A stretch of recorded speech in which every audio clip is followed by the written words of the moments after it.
کسی کو اپنے سے کمتر مت سمجھو، نہ جانے خدا نے اس کو کون کون سی صلاحیتوں سے نوازا ہو۔ پیٹ میں گیا زہر ایک انسان کی جان لیتا ہے، جبکہ کان میں گیا زہر کئی رشتوں کی جان لیتا ہے۔ آگ لگانے والوں کو کیا خبر، رخ ہواؤں نے بدلا تو خاک وہ بھی ہوں گے۔ فضول گوئی نیکیوں کو اس طرح چوس لیتی ہے جس طرح خشک زمین پانی کو چوس لیتی ہے۔ اپنی زبان کو سلام کرنے کا عادی بنا لو، اس سے دوست بڑھتے ہیں اور دشمن کم ہوتے ہیں۔ اگر تم پہاڑ سے گرے تو یہ تمہارے لیے اتنا نقصان دہ نہیں جتنا کہ تم کسی کی نظروں سے گر جاؤ۔ زندگی سادہ اور مختصر ہونی چاہیے، ورنہ قیامت کے دن حساب میں بڑی پریشانی ہوگی۔ حضرت ابوبکر صدیق رضی اللہ عنہ نے فرمایا، اے مومن، جب تک تو نقصان سے ترقی نہ کرے تب تک کمال کو کبھی حاصل نہیں کر سکتا۔ حضرت علی رضی اللہ عنہ کا قول ہے، زندگی میں سادگی اپناؤ، جتنی سادہ تمہاری زندگی ہوگی اتنی پریشانیاں کم ہوگی۔ اپنا کردار بنانے میں اتنا مشغول ہو جاؤ کہ دوسروں پر تنقید کرنے کا وقت نہ ملے۔ دوسرے انسانوں کے نصیب سے مقابلہ نہیں کرنا چاہیے، جو ذرہ جس جگہ ہے وہی آفتاب ہے۔ تاعمر ایک ہی سبق یاد رکھیے، تعلق اور عبادت میں نیت صاف رکھیے، قدر ہو ہی جاتی ہے، بس وقت نکل جاتا ہے۔ تنہائی میں خیالات اور بھیڑ میں اپنے الفاظ کی حفاظت کیجیے۔ قدر تو وہ ہوتی ہے جو کسی کی موجودگی میں ہو، جو کسی کے بعد ہو اسے پچھتاوا کہتے ہیں۔ خود کو سب سے بہتر سمجھ لینا یہ ایک ایسی بیماری ہے جو انسان کو کسی قابل نہیں چھوڑتی۔ آپ اس شخص کو کیا بدلو گے جسے اپنے اندر کوئی غلطی نظر نہیں آتی؟ صرف اپنے آپ کو صاف رکھنا نصف ایمان نہیں، اپنی سوچوں اور دل کو بھی صاف رکھنا چاہیے۔ جس لہجے میں بات کرو اس لہجے میں سننا بھی سیکھو۔ احساس کبھی کہہ کر نہیں کروایا جا سکتا، صبر اور قدر کوئی کوئی کرنا جانتا ہے۔ اگر آپ سچے، مخلص اور ایماندار ہیں تو خاموش رہے، کیونکہ سچائی، مخلصی اور ایمانداری اپنا چرچا آپ کرتی ہے۔ تباہی اور بربادی ہے ایسے تمام لوگوں کے لیے جو انسانوں کو طعنے دیتے رہتے ہیں اور ان کے عیبوں کی تلاش میں لگے رہتے ہیں۔ اچھا ضرور بنے مگر ثابت کرنے کی ضرورت نہیں۔ لوگوں کے دل آپ صاف نہیں کر سکتے مگر اپنا دل صاف رکھنا آپ کے اپنے اختیار میں ہے۔ لوگوں کے خوف سے حق کی بات کہنے سے نہ رکو، کیونکہ نہ کوئی موت کو قریب کر سکتا ہے اور نہ کوئی رزق کو دور کر سکتا ہے۔ یقین کے ساتھ سوتے رہنا شک کے ساتھ نماز پڑھنے سے بہتر ہے۔ حضرت علی رضی اللہ عنہ نے فرمایا، اکیلے بیٹھ کر خود سے سوال کریں، آپ کے مرنے کے بعد کتنی لوگوں کی زندگیوں پر فرق پڑے گا؟ جن لوگوں کو فرق پڑے گا ان کا خیال رکھے، باقیوں کی پرواہ چھوڑ دے۔ ہر آدمی اپنا درخت الگ الگ اگانا چاہتا ہے، یہی وجہ ہے کہ انسانیت کا باغ تیار نہیں ہوتا۔ نفرت کا جو بیج ہم بوتے ہیں اس درخت کا سب سے کڑوا پھل خود ہمارے حصے میں آتا ہے۔ مسکرایا کیجیے کیونکہ یہ حضور صلی اللہ علیہ وسلم کی سنت ہے۔ اپنے الفاظ پر غور کرے، یہ کسی کے لیے زخم تو نہیں بن رہے۔ حضرت عائشہ صدیقہ رضی اللہ عنہا سے پوچھا گیا، آدمی گناہگار کب بنتا ہے؟ فرمایا، جب وہ خود کو نیک سمجھنے لگتا ہے۔ جو اپنے لیے پسند کرتے ہو وہ اپنے بھائی کے لیے بھی پسند کرو۔ جس بات سے تعلق نہ ہو خواہ مخواہ اس میں نہ پڑے۔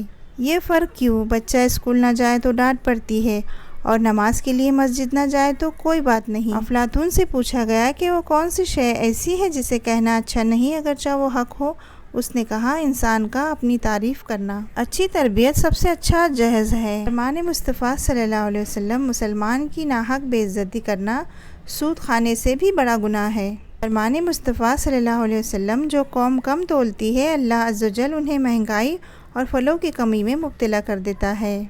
فرمان مصطفیٰ صلی اللہ علیہ وسلم، صبر کے ساتھ آسانی کا انتظار کرنا عبادت ہے۔ فرمان مصطفیٰ صلی اللہ علیہ وسلم، اے بزرگ، جب شوربہ پکاؤ تو اس کا پانی زیادہ کرو اور اپنے پڑوسیوں کا خیال رکھو۔ والدین کو ہمیشہ اپنی دعاؤں میں یاد رکھیے۔ حضور صلی اللہ علیہ وسلم نے فرمایا، صدقے کے ذریعے اپنے مریضوں کی دوا کرو۔ والدین کے ساتھ بھلائی سے پیش آنا گناہوں کو مٹاتا ہے۔ رسول اللہ صلی اللہ علیہ وسلم نے ارشاد فرمایا، صدقہ سائل کے ہاتھ سے پہلے اللہ کی بارگاہ میں جاتا ہے۔ آدمی جب ماں باپ کے لیے دعا چھوڑ دیتا ہے اس کا رزق تنگ ہو جاتا ہے۔ یا اللہ ہمارے والدین کی بے حساب مغفرت فرما، آمین۔ جن کے ساتھ زندگی گزارنی ہو ان میں نقص نہیں تلاش کیے جاتے۔ جس نے کسی کو نمک دیا گویا اس نے اس نمک سے ذائقہ دار بننے والے تمام کھانے کا صدقہ کیا۔ رسول اللہ صلی اللہ علیہ وسلم نے فرمایا، مریضوں کو کھانے پر مجبور نہ کرو کہ ان کو اللہ تعالیٰ کھلاتا پلاتا ہے۔ جب تمہارے گھر رزق میں تنگی محسوس ہونے لگے تو اپنی بہنوں اور بیٹیوں کو محبت سے دعوت پہ بلا لیا کرو۔ فرمان مصطفیٰ صلی اللہ علیہ وسلم، تم میں بہتر وہ ہے جو کھانا کھلاتا ہے۔ رسول اللہ صلی اللہ علیہ وسلم نے ارشاد فرمایا، تھوڑی سی ریاکاری بھی شرک ہے۔ جو شخص عصر کے بعد سوئے اور اس کی عقل جاتی رہے تو وہ اپنے ہی کو ملامت کرے۔ لمبے ناخن شیطان کے بیٹھنے کی جگہ ہے، یعنی ان پر شیطان بیٹھتا ہے۔ اللہ پاک نے دیا ہے تو شکر کرتے ہوئے اچھا پہنو اور اچھا کھاؤ، دکھاوے کے قریب نہ بنو۔ نیکی چھوٹی ہو یا بڑی اسے پسند آ جائے تو وہ دوزخ حرام کر دیتا ہے۔ رات کو زیادہ نہ سویا کرو کیونکہ شب بھر سونے والا بروز قیامت فقیر ہوگا۔ یاد رکھو نماز 5 وقت اور اخلاق 24 گھنٹے فرض ہے۔ اپنے ماں باپ سے محبت کیجیے، آپ پر ان کا بہت قرض ہے۔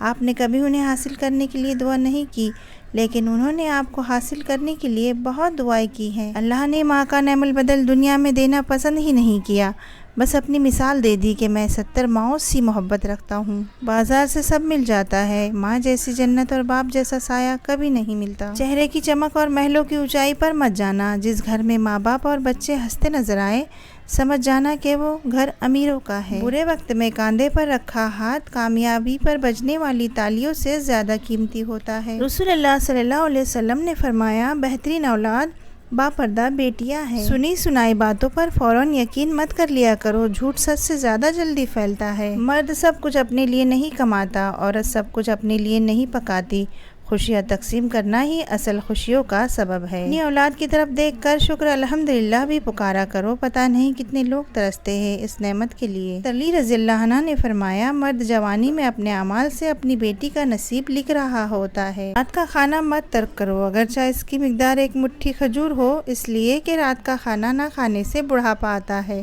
رسول اللہ صلی اللہ علیہ وسلم نے ارشاد فرمایا، جس کے ساتھ اللہ بھلائی کا ارادہ فرماتا ہے تو اسے دین کی سمجھ عطا کر دیتا ہے۔ رزق کی فکر نہ کرو، یہ اللہ کی ذمہ داری ہے، آخرت کی فکر کرو، یہ تمہاری ذمہ داری ہے۔ خوبصورت زندگی کا راز دعا کیجیے، دعا دیجیے، دعا لیجیے۔ جزاک اللہ خیرن۔ اچھی باتوں کو آگے شیئر کرنا بھی صدقہ جاریہ ہے۔